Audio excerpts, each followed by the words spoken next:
Hey everyone, I recently did a video where I identified companies where institutional investors are increasing their stake, including the latest stake in March quarter.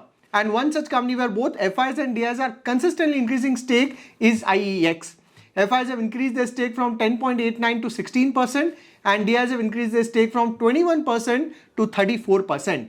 And weak hands of public are consistently reducing stake from 62.9% to now at 49%. Now, IEX is India's largest power exchange platform with near monopoly. Its share price has witnessed 6 times growth during COVID phase, but then it faced challenges due to regulation that could potentially break its monopoly, and its share price tanked 60%. But rather than panic selling, institutions are actually increasing stake in the company. And that's what triggered me to deep dive further and understand the latest development in IEX. Although I've already discussed it in the past, but it's been a while.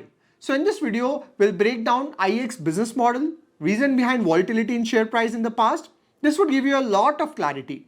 And then opportunity and challenges for the company.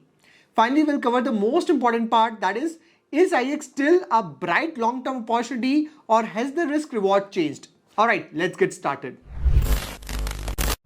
So IEX is India's largest power trading platform that facilitates the buying and selling of electricity through an automated trading mechanism. Company plays a critical role in ensuring efficient price discovery and providing liquidity in the Indian power market. Now let me help you understand what problem IEX is trying to solve. So if I simplify the power value chain, you have power producers like NTPC, NHPC, Tata Power, Adani Power, etc. When they produce electricity, they sell it to power distributors, also called DISCOM, that is distribution companies that purchase power from power producers and supply it to factory, offices and homes. Now this electricity is traded in two ways.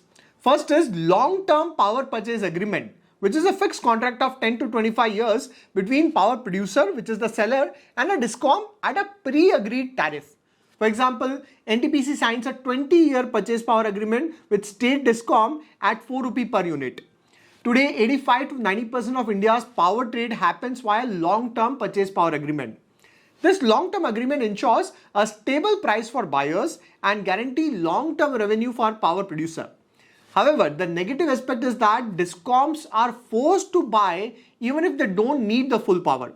And if market prices fall below PPA rates, DISCOMs lose money. And that's where the second option of short-term power trading, where IEX comes into picture. Here, instead of signing a 20-year contract, buyer purchase power on a daily or hourly basis from an exchange like IEX. Here, buyers and sellers place bid and the market decides the price in real time. So there are no long-term commitment. Industries and DISCOM can adjust buying based on demand. But prices can be volatile, especially in peak demand season. So what happens is, in many cases, power on IEX becomes cheaper than PPA rates. Also, IEX helps in managing power shortages and surpluses effectively. For example, if Delhi DISCOM needs 100 megawatt extra power tomorrow, it can buy it on IEX instead of being forced to use high cost power from an old PPA. Then if Tata Power has excess power, it can sell it on IEX instead of letting it go to waste. Today, short-term power trading contributes around 10-15% in overall power trading. I hope you understand what problem IEX is trying to solve. Now the next question is, how does IEX work? So IEX follows an auction-based price discovery mechanism. Buyers place purchase bid specifying quantity and max price that they are willing to pay. Sellers, that is power generator, they place sell bid with quantity and minimum price they want. It's similar to stock trading. IEX automated trading engine aggregates buy and sell order to create a demand supply curve. The intersection of these curves determine the market clearing price. For example, if buyers are bidding for 10,000 megawatt at 6 rupee per unit and sellers are offering 12,000 megawatt at 5 rupee per unit, the market clearing price could be 5.5 rupee per unit, where both supply and demand match. Here, IEX charges a fee on every unit of electricity traded on its platform. This transaction fee contributes nearly 90% of its revenue. Then there's membership fee, where buyer and seller pay annual membership fee to trade on platform, and that contributes around 5%, and then other revenue contribute around another 5%. The best part of IEX business is that it is a tech-driven company. As a result, it is very asset light and hence it commands margins upward of 80%, which is a rare thing. In fact, company is completely debt-free and enjoys fantastic profitability. Very few companies in India have ROE and ROC upward of 40%. Company also generates fantastic cash from operation. However, its share price has seen a roller coaster ride in last 5 years. And the reason is because of IEX business model and few risks associated with the business. Let's understand them in detail. So if you look at IEX share price, it zoomed nearly 6 times in just 2 years between 2020 to 21, and then stock tanked 60%. Now what explains this? So there are 3 factors: earning growth, valuation, and sentiments. Let me explain. During COVID period, IEX revenue sharply jumped 65% in 2 years and net profit zoomed 70%. Actually, it's very important to understand this phase. It will help you decipher IEX business model better. So the reason behind jump in revenue and profit was COVID lockdown. It resulted in sharp fall in industrial activity and hence industrial power demand dropped sharply. As a result, power generators, they had surplus electricity with no fixed buyer. So these power generators dumped electricity on IEX to sell excess power. Since there was high supply of power and relatively lower demand due to lockdown, the spot prices of electricity fell down drastically from an average price of 3 to 3.5 rupee per unit to 2 to 2.5 rupee per unit. These lower prices attracted more buyers on IEX platform and hence more trading activity.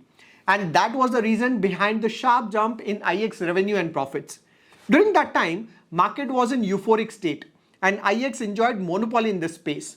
So everyone wanted to invest in IEX. As a result, its share price zoomed 6 times. But due to this euphoria, IEX valuation touched peak PE of 100. Obviously, it was not sustainable. So when the economy opened up, there was massive demand for electricity. As a result, electricity prices went up sharply in 2023.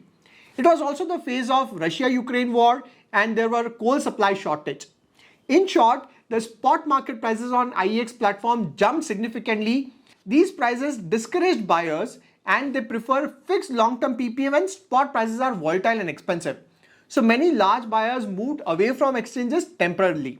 That resulted in fall in trading activity and hence fall in revenue and profit for IEX in 2023.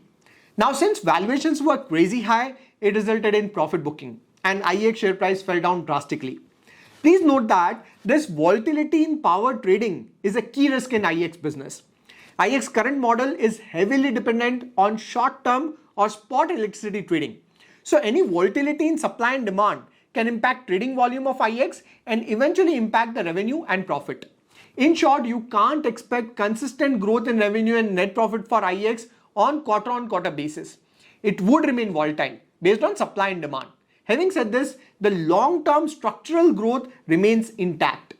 On top of this, there was one more risk, the risk of IEX losing its monopoly status. Actually, this was one key factor that resulted in huge negative sentiment for IEX.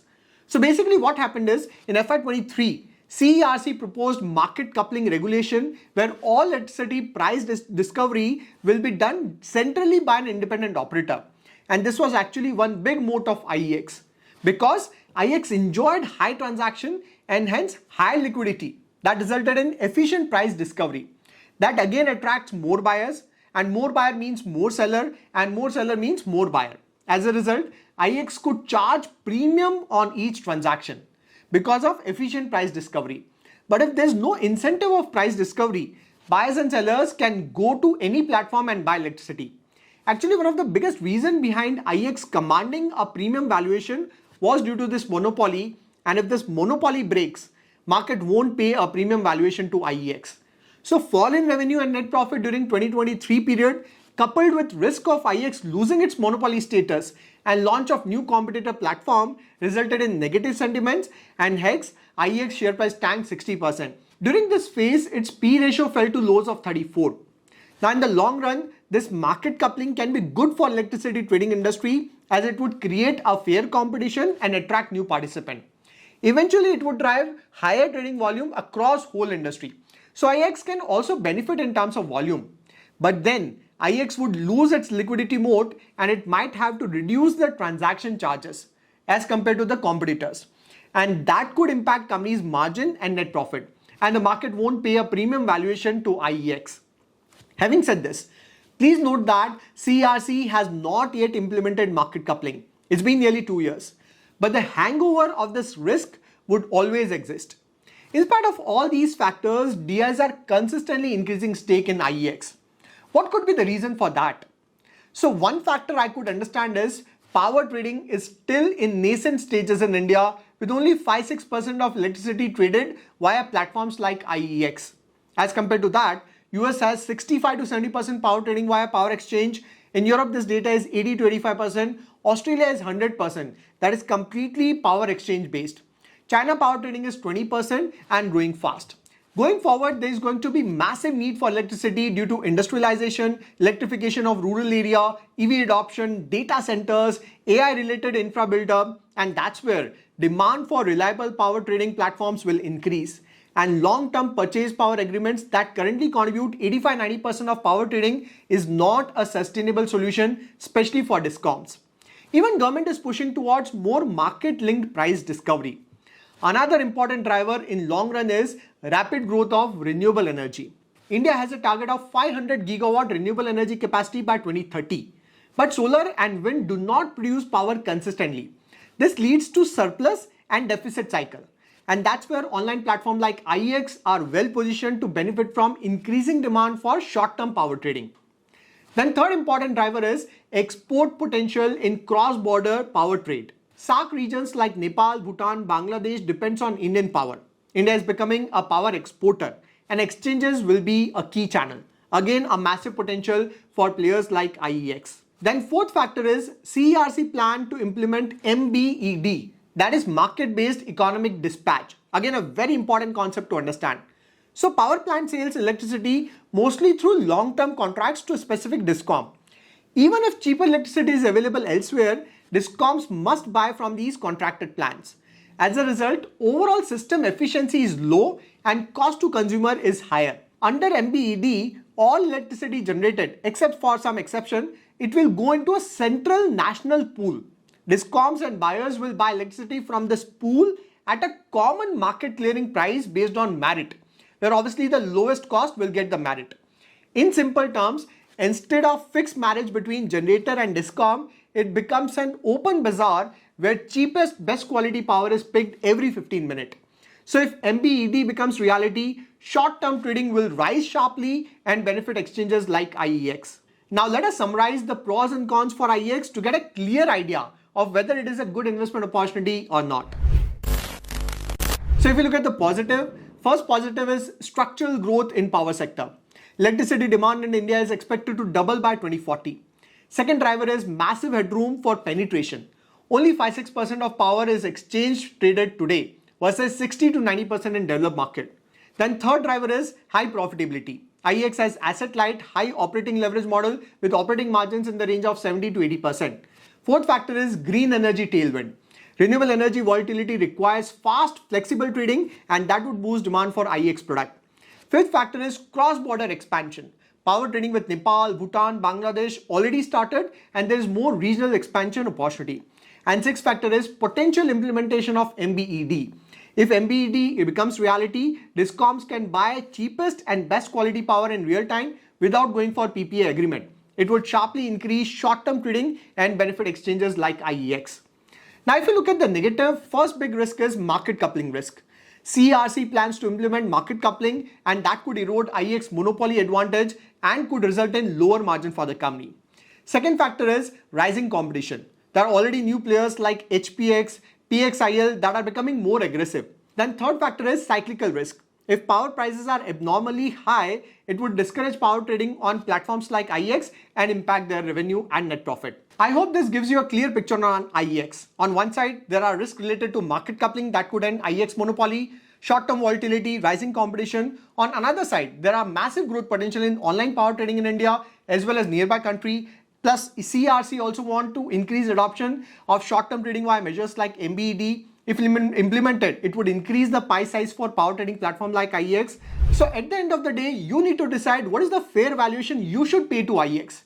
During peak bull market, IEX touched a peak PE of 100 and during extreme negative environment, it bottomed out at PE of 35. Today, it is trading at near PE of 40-42. Is it worth buying considering both pros and cons? What do you think? Let me know in the comments. And if you find this video useful, do share it within your circle. I'll see you next video. Till then, take care.